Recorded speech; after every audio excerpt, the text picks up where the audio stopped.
Today I'm going to talk about a difficult topic, forgiveness.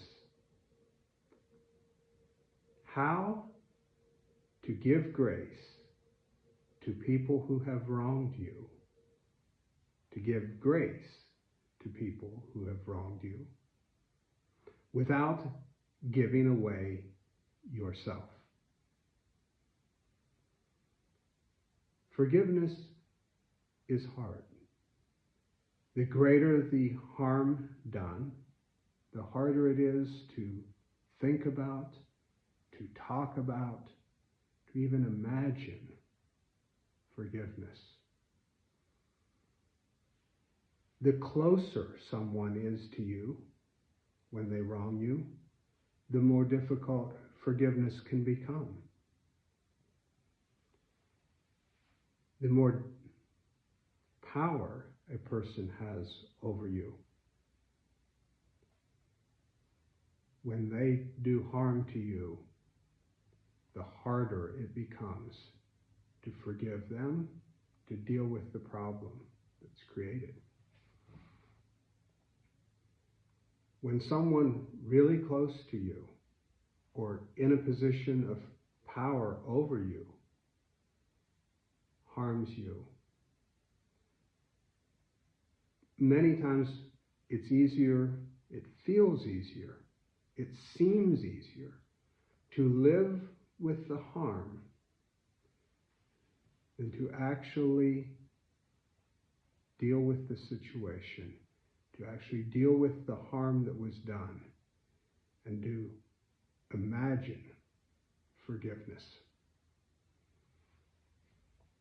In this little conversation, I'm going to share with you some of the things that I have learned about forgiveness. My learning about forgiveness begins with a story. It's actually a story that involves words from Jesus, words that are very familiar to all of us. They're the words found in the Lord's Prayer. And so my story begins on a Sunday morning when we recited the Lord's Prayer prior to receiving communion. When I said the words, "Forgive us our trespasses, as we forgive those who trespass against us," the prayer cut me. The prayer cut me.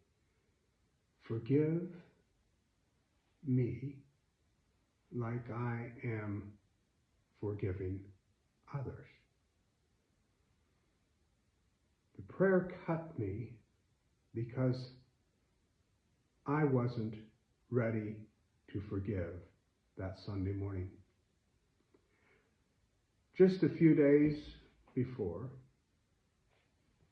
I had learned that someone very close to me had harmed one of my children 10 years ago. The harm was severe. It left lasting consequences. And for 10 years, my child was unable to talk to me about the harm that was done by another family member. I was outraged. I was hurt. I was angry. I was sad. I felt powerless to solve a huge problem in our family. And that Sunday morning, I was not ready to forgive. I wasn't even ready to imagine forgiveness.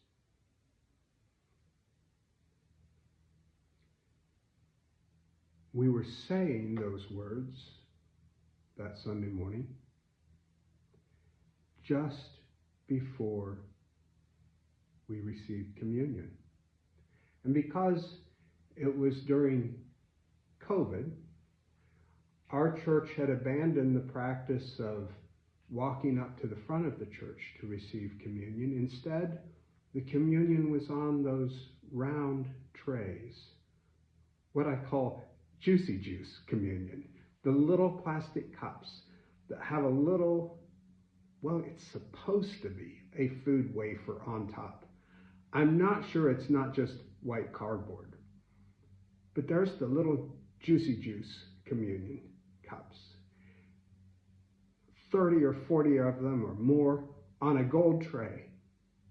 And that gold tray is being passed down the aisle toward me. And as I look at that big round plate containing all those little juicy juice communion cups that are a symbol, a real taste of receiving forgiveness from God.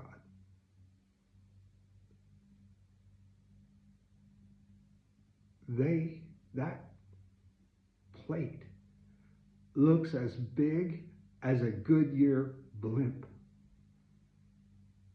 I look at it, it's 3 people away, and it's coming really quickly toward me. And I'm not ready to take any forgiveness because I'm not ready to give any forgiveness. And so I lean over to my wife and I say, I'll be at the back of after church. Meet me there. And I get up just as my wife receives the plate. I slide past the usher. I walk down the aisle. I turn left and go past the coat rack. And I walk through the double doors. And I walk out into what was bright October sunshine. When I wrote the words, preparing the notes for this talk, I didn't write bright. My fingers typed the word dark. And I looked at the word, reached up to the backspace, and I realized my fingers told the truth. I walked into the darkness of a blinding, helpless rage. Just across the street from our church was a beautiful little park, 4 park benches right at the center. And I walked to one of those stone benches and I sat down on the cold stone and I seethed with rage.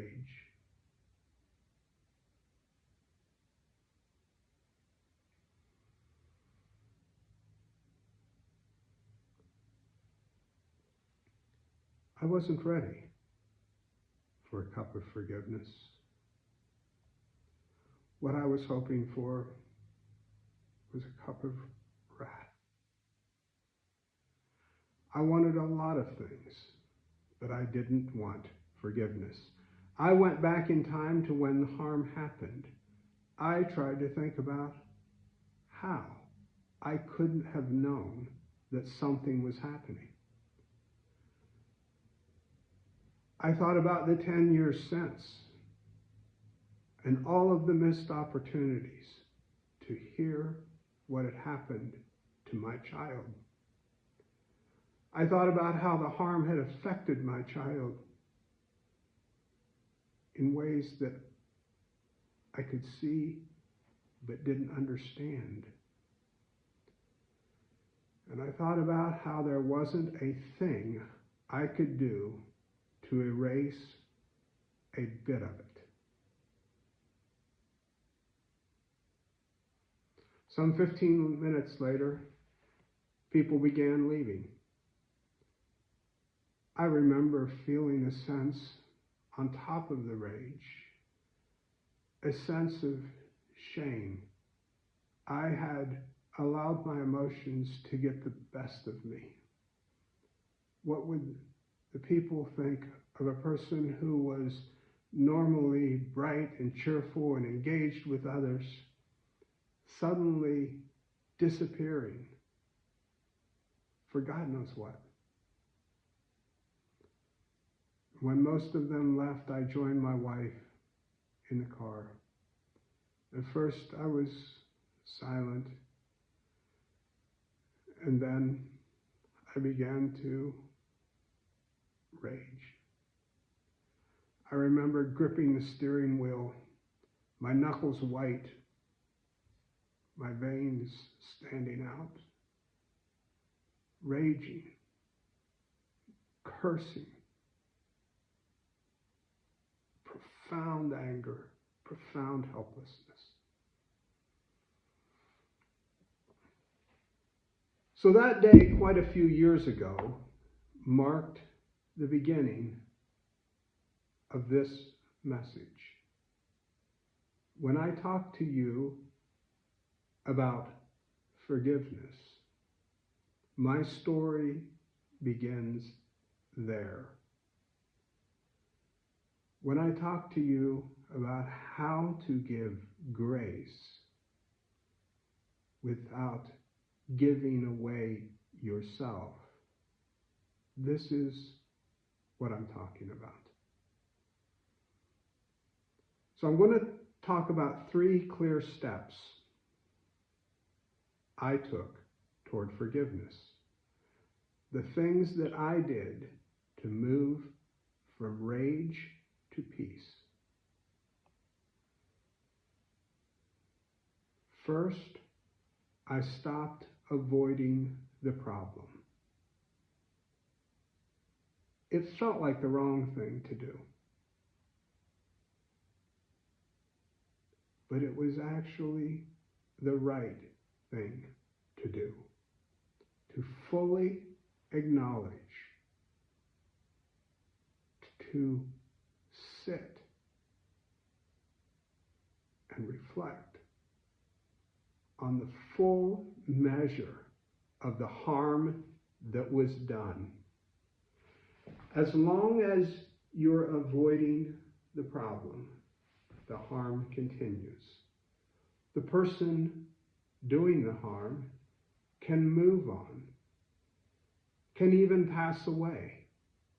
They can do anything, and they may. But if you don't act to decisively deal with the harm that is done, it continues to harm you.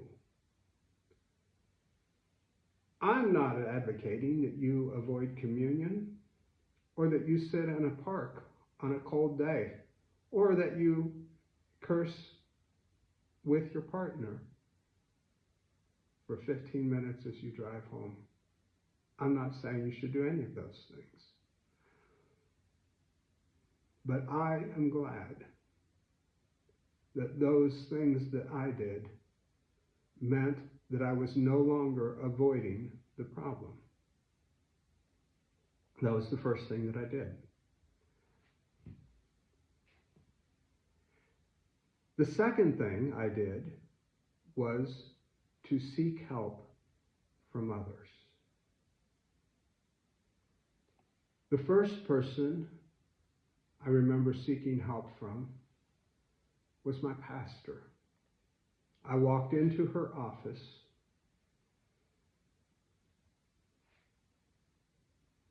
told her that I needed to talk about a deep problem that our family was experiencing. And she began by pulling out a candle and lighting a candle. And she said, this candle symbolizes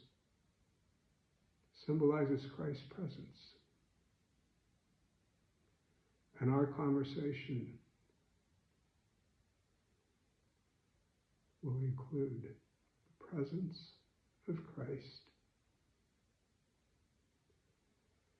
And I also went and talked to a friend. And my friend leaned forward. My friend looked at me. And when I cried, my friend cried. And when I finished talking, my friend gave me the gift of silence.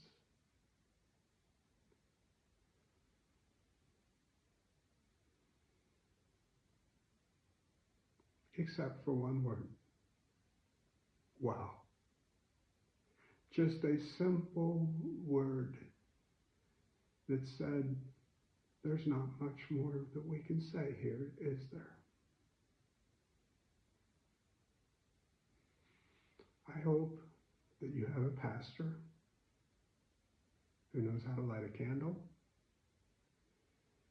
And I hope that you have a friend who knows how to listen and to say no more than, wow. I'm glad that I chose to stop avoiding the problem and that I chose to seek help from others.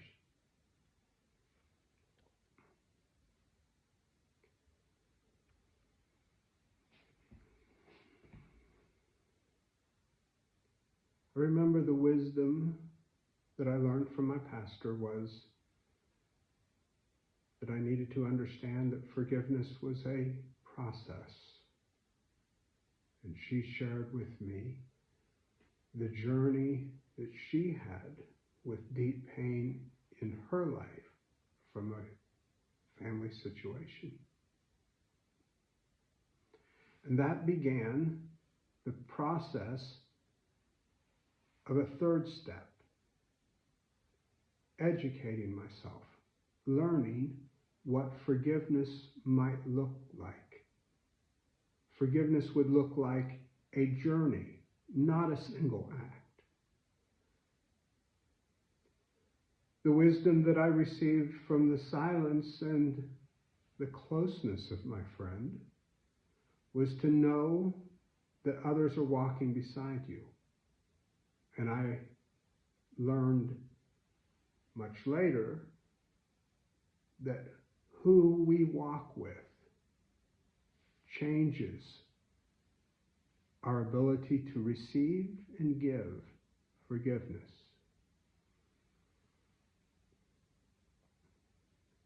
Sometime later, I was in a pastoral care class, and I remember asking my professor if I could write a research paper on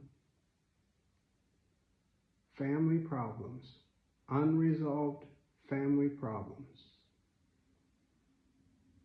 in the context of death and dying. Writing that research paper, I learned so much about my family dynamics. And a year later, I took an entire class on forgiveness and pastoral care. Much of the material that I'll be using in the next few sessions is coming from material that I learned and gathered and accumulated in that class. So in these sessions, I will be sharing with you my own personal journey and also real scientific and social scientific information, along with scriptural teaching that have illuminated my path to forgiveness. And here are some of the things that I learned in that class. Forgiveness is a skill. Like any skill, there's a part that is learning. So if you're interested in playing golf, you have to understand the rules of golf. You'll have to learn those. But those can be learned in a few minutes or an hour. What takes more time is learning how to hit a golf ball. And so you have to learn the mechanics of a smooth swing. So there's a part of learning that is acquiring knowledge. But the real learning is in what you do, learning to do. Again, if you're going to play golf, you not only have to have a swing, a proper swing described to you, you have to begin swinging. You have to learn the difference between the awkward swing that you want to do and the smooth swing the instructor has in mind. And that will take you years or decades, or in my case, it still hasn't happened. Forgiveness is a skill. Skill involves education of the mind and the application of the physical body. Forgiveness is that kind of skill. You're going to have to apply yourself. Forgiveness is a discovery. Early on, I thought the problem was about the harm done and the person who had done the harm. What I discovered was the real hurt was how I saw myself. Had very little to do with the other person or the harm done.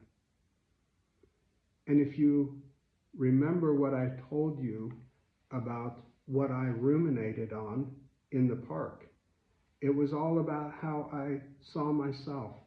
I saw myself as a father who didn't know how to protect a child, a father who was lacking skills in hearing what a child had to say. There were a lot of other things that I thought about myself that are just too personal to share with you. But the harm that was done, what I discovered was that the anger and the hurt that I was experiencing was not about the harm. It was about who I was and how I saw myself. I also discovered forgiveness is a discovery. So I discovered it was about myself, not the harm or the person doing the harm. I also discovered that I didn't know the difference between forgiveness and reconciliation. Reconciliation means getting the relationship right between the person harmed and the person doing the harm. I thought that had to happen. It doesn't. It may not. And in some situations, it cannot happen. The person doing the harm, if it's very serious harm, many times the person doing the harm for one reason or another or many reasons, the person doing the harm is unable and unwilling to address the harm. So reconciliation is not always possible, particularly if it's deep, profound, familial, family harm. But forgiveness is always possible. Forgiveness is a posture the person takes toward themselves and toward the world around them. That's what we will be exploring over the next few sessions, if you will join me again. Forgiveness, 3. Point number 3, forgiveness is a journey. Looking back, I think my journey to forgiveness began in the park. At the time, if you had said, this is the first step you are taking toward forgiveness, I would have thought you were crazy or stupid. Looking back, I see that morning as an essential step, the first big step on a journey toward forgiveness.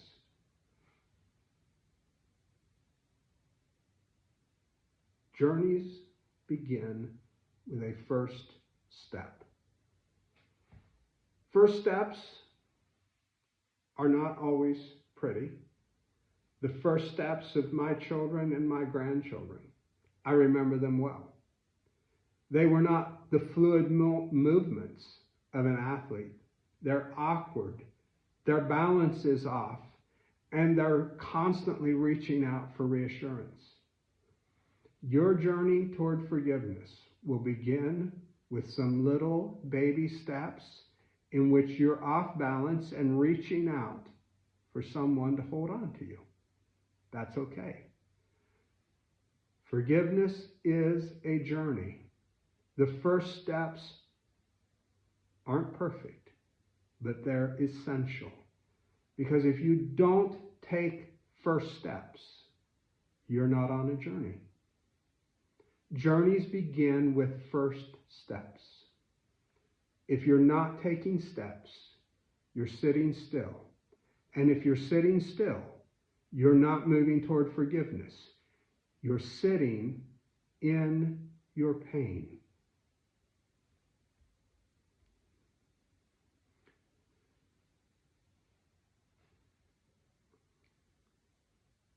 This journey, for me, is still ongoing. Some 5 or 6 days ago, as I was preparing for this series, I read a list of important mile markers on the journey toward forgiveness. And reading one of those, I looked at it and said, well, that's really dumb. Do people actually think that? Do they do that? Do they say that? Because I was familiar with the others. And in the 2 days after reading that, I caught myself doing the very thing that I said, wow, that's weird. What it told me was that I am still on the journey. There are still mile markers ahead of me. You will find that the journey toward forgiveness is a long journey. But every day is a step toward peace and healing. And I hope that's the journey that you begin today, if you haven't already started it. And so, as I complete this video, and as I turn off my camera, I will be lighting a candle, inviting Christ's presence to illuminate your steps as you begin the journey toward forgiveness.